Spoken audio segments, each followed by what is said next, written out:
Hello दोस्तों, आप सभी का स्वागत है मेरे इस ब्लॉग में। आज मैं आपको लेकर चलने वाला हूं उत्तराखंड की खूबसूरत वादियों की एक यादगार यात्रा पर। यह सफ़र शुरू होता है रुद्रपुर से और हमें लेकर जाता है लोहाघाट की शांत पहाड़ियों, मनमोहक प्राकृतिक दृश्यों, ऐतिहासिक किलों और आध्यात्मिक स्थलों तक। तो तैयार हो जाइए मेरे साथ इस खूबसूरत सफ़र का हिस्सा बनने के लिए। सुबह की ताज़ी हवा और नए सफ़र के एक्साइटमेंट के साथ हमने रुद्रपुर से अपनी यात्रा शुरू की।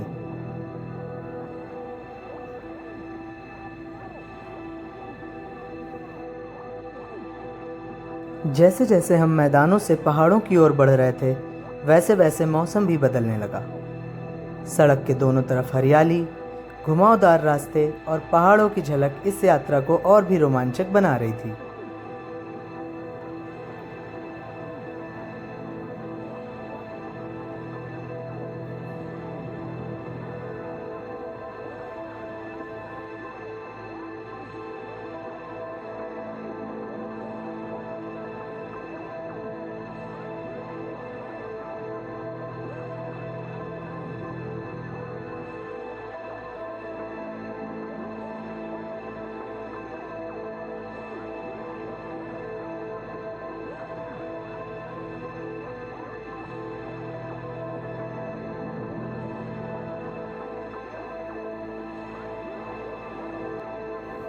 पहाड़ों की सड़कें अपने आप में एक अलग अनुभव देती हैं। हर मोड़ पर प्रकृति का एक नया रूप देखने को मिलता है। कई जगहों पर हमने रुककर खूबसूरत नज़ारों का आनंद लिया और कुछ यादगार तस्वीरें भी कैप्चर की।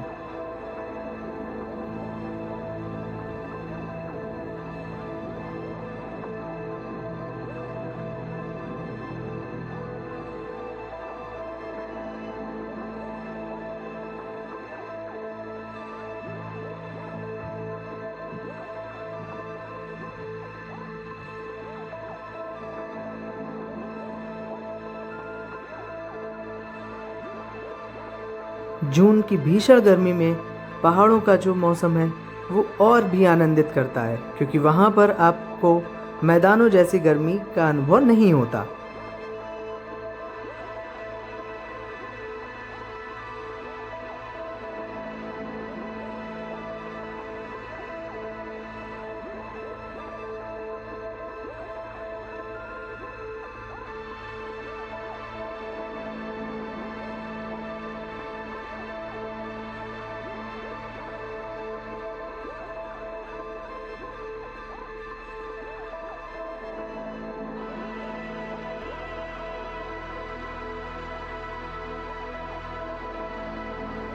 और इसी बीच बारिश ने हमें और भी ज़्यादा रोमांचित कर दिया, और जिसकी वजह से पहाड़ों का नज़ारा और भी देखने लायक हो गया था।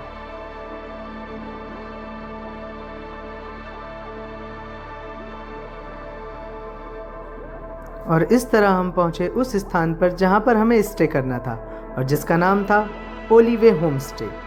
दोस्तों, अगर आप कभी लोहाघाट आएँ तो ओलिवे होम स्टे ज़रूर ट्राई करें। यह जगह चारों तरफ प्रकृति की गोद में बसी हुई है। यहाँ पहुँचते ही एक अलग शांति और सुकून महसूस होता है। कमरों से दिखने वाले पहाड़ों के नज़ारे किसी पोस्ट कार्ड से कम नहीं लगते। सुबह उठकर बादलों को पहाड़ों के बीच खेलते देखना और पंछियों की मधुर आवाज़ सुनना एक अविस्मरणीय अनुभव था, और इस चीज़ ने हमारी इस यात्रा को और भी खास बना दिया।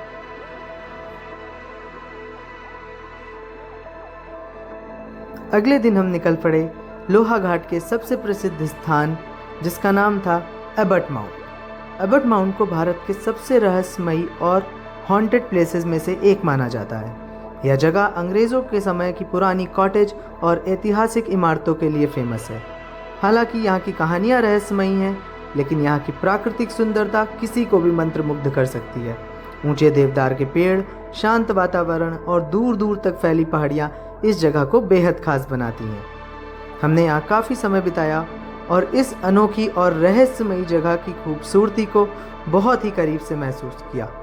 ये जगह देखने में जितनी यहाँ पर एक अंग्रेज पीछे का रहस्य मॉरिस से जुड़ी ही आज भी मिस्टीरियस बना हुआ है, जिसका हॉस्पिटल और बनाया गया चर्च आज भी लोगों के लिए एक बेहद रोमांचक और मिस्टीरियस जगहों में से एक माना जाता है।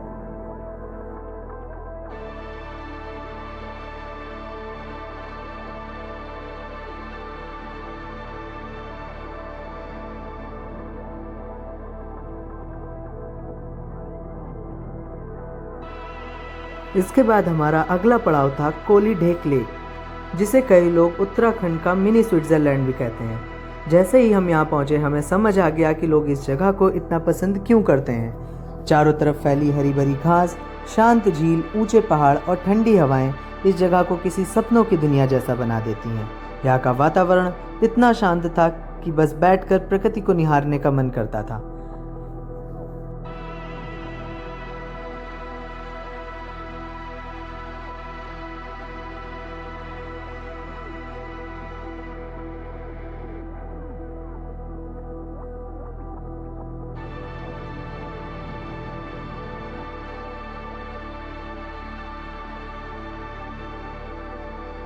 इसके बाद हम पहाड़ियों और इन वादियों का आनंद लेते हुए पहुँचे एक बहुत ही ऐतिहासिक जगह जिसका नाम है बाणासुर फोर्ट। यह फोर्ट लोहाघाट में ही स्थित है। यह किला पौराणिक कथाओं और इतिहास से जुड़ा हुआ है। कहा जाता है इसका संबंध असुर राजा बाणासुर से है।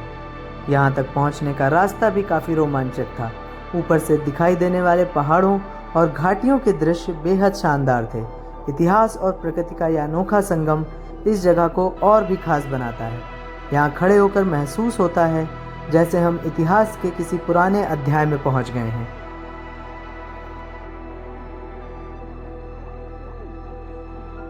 हमारी यात्रा का सबसे शांत और आध्यात्मिक पड़ाव था अद्वैत आश्रम मायावती।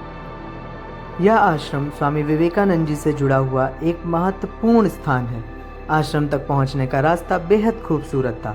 घने जंगल, पहाड़ों के मनोरम दृश्य और शांत वातावरण पूरे सफ़र को यादगार बना रहे थे। इस तरह 3 दिन कैसे बीत गए पता ही नहीं चला। प्रकृति की खूबसूरती, शांत वातावरण, नए अनुभव और यादगार पल हमेशा साथ रहेंगे।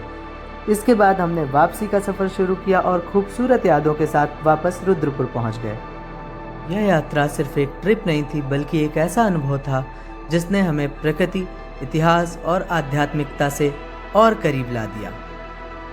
अगर आपको यह व्लॉग पसंद आया तो वीडियो को लाइक ज़रूर करें, अपने दोस्तों और परिवारों के साथ शेयर करें और चैनल को सब्सक्राइब करना ना भूलें। मैं आगे भी आपके लिए ऐसे ही ट्रैवल व्लॉग और अपनी दैनिक ज़िंदगी के व्लॉग्स लेकर आता रहूँगा, जहाँ मैं एक शिक्षक के रूप में अपनी लाइफ, परिवार, संघर्ष और सफलता की यात्रा आपके साथ साझा करूँगा। मिलते हैं अगले व्लॉग में, तब तक के लिए जय हिंद।